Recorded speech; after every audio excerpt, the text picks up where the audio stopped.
Jim Huden and Peggy Thomas were charged with the murder of Russell Douglas in the summer of 2011. From that moment, Whidbey Island prosecutor Greg Banks had been hoping they would turn on each other and spill the details of what had happened on the day Russell was killed. That was the plan. But that didn't happen. Did not happen. Because why? They're still in love? They wouldn't rat on each other? You know, if you get a chance to interview them, you could ask them. Because Gene Huden was still married to Jim, the prosecutor decided to split the case and try Jim and Peggy separately. We needed Gene to testify against Peggy, but Washington has a rule that says you can't call the spouse against a defendant. So if you try Jim and Peggy separately, Gene can testify against Peggy. Right, and we didn't need her against Jim. And so in July 2012, more than a year after his wife had given him up, Jim Huden went on trial for the murder of Russell Douglas. The opening statement of the Island County prosecutors set the tone. Ladies and gentlemen of the jury, this case is about the assassination of Russell Douglas on the day after Christmas, 2003. Banks promised the jury that the evidence would show that Jim Huden and an accomplice had lured Russell Douglas to his death with the promise of a Christmas gift for his wife, Brenna. James Huden did not even know Russ Douglas, but his accomplice did. Jim Huden, he declared, was the trigger man. Mr. Huden walked up to that car, he opened the door, he looked him right in the face, and at a distance of less than 4 inches, used a .380 semi-automatic handgun to put a bullet between his eyes.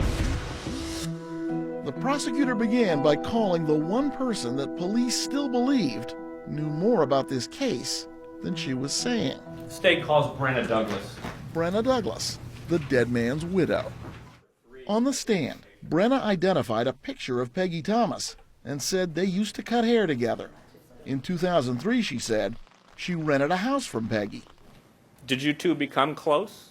Yeah, we'd talk. It was just girl talk stuff. Did you talk about personal things with her? Yeah.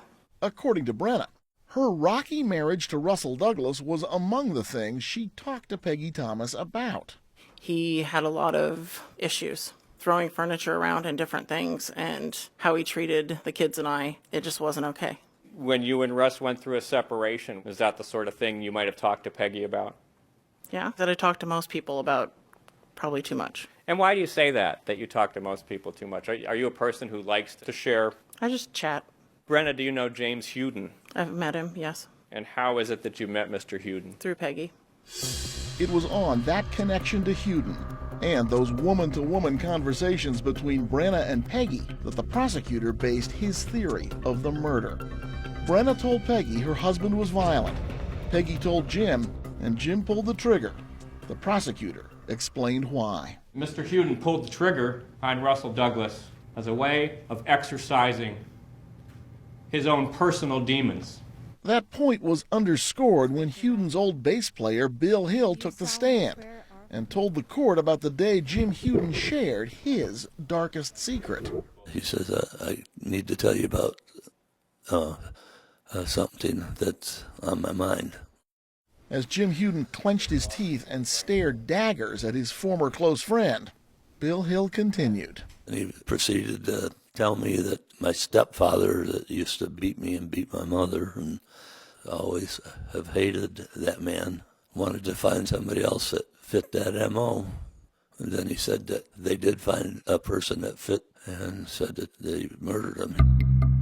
In halting language, Hill told the same story he told police 8 years earlier, that Peggy Thomas aided in the execution of Russell Douglas, and that Russell's widow, Brenna, had known about it. I said, who all knows about this? Did he tell you? Yes, he did. Said the only people that knew was him, Peggy, his wife, Jean, and the woman at the hair shop. That she didn't play much of a part, but she knew it was going to happen. But no evidence was offered to buttress that charge. No incriminating emails, no cell phone records, no suspicious money transfers. The question of Brenna Douglas's possible involvement in her husband's murder was simply left hanging in the air for everyone to ponder. State's next witness is Keith Ogden. Next, the prosecutor presented the story of a gun. Keith Ogden, a retired Las Vegas lawman, told the court that Jim Huden came to his home in late October 2003, just 2 months before Russell Douglas was killed, to talk about a gun Jim had just purchased. He told me that he purchased it from somebody in the newspaper in Las Vegas. Did you ever see it? Yes, sir. When Jim Huden brought it over to my house to show him how to use it. Please raise your right hand. A ballistics expert testified that the bullet taken from Russell Douglas's head came from Jim Huden's gun. This bullet was fired from this Bursa 380 auto. Given those facts, it seemed odd that the murder weapon wasn't simply dropped into Puget Sound. But Keith Ogden told the court that in early January, just days after the murder, Jim Huden had asked him to keep the gun in a safe place. Please take the stand. The last witness for the prosecution was Detective Mark Plumberg. He told the court that while he was questioning Huden at his home back in 2004, Huden asked a rather odd question of him.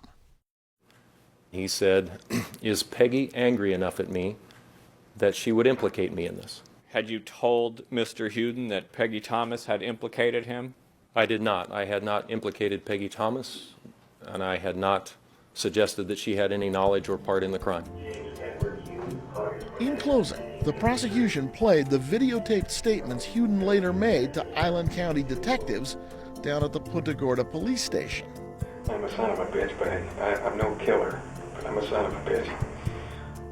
That would be the only time this jury heard the sound of Jim Huden's voice during this trial.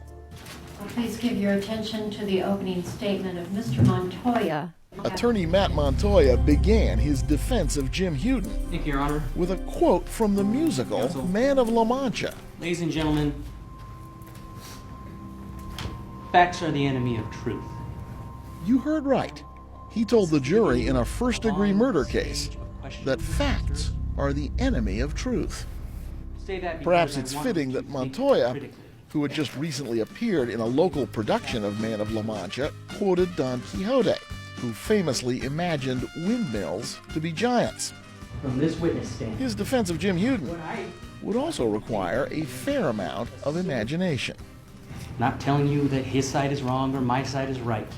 I want you to address the facts critically, because the facts will show you more than one outcome.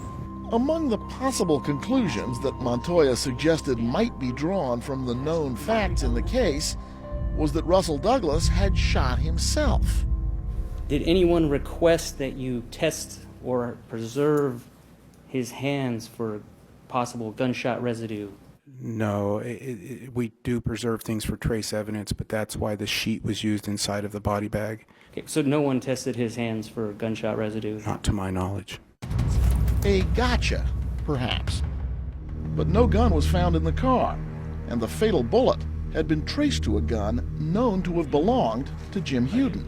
Was Mr. Douglas's body still in the vehicle at that time? It was. Okay.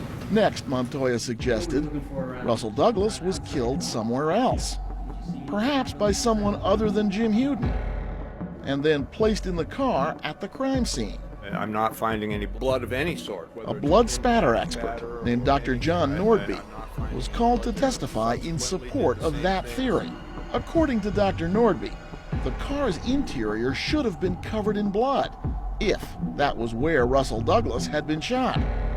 The shooting seemed to me like it did not occur in this vehicle because there are empty spots where you would expect blood to be. Is permission to approach the witness, Your Honor? Yes. On cross-examination, Prosecutor Banks challenged the defense's only expert witness, pointing out that in his written report on the case, Dr. Nordby had cited the movie Pulp Fiction as a good example of the kind of blood spatter he'd expected to see in Russell Douglas's car.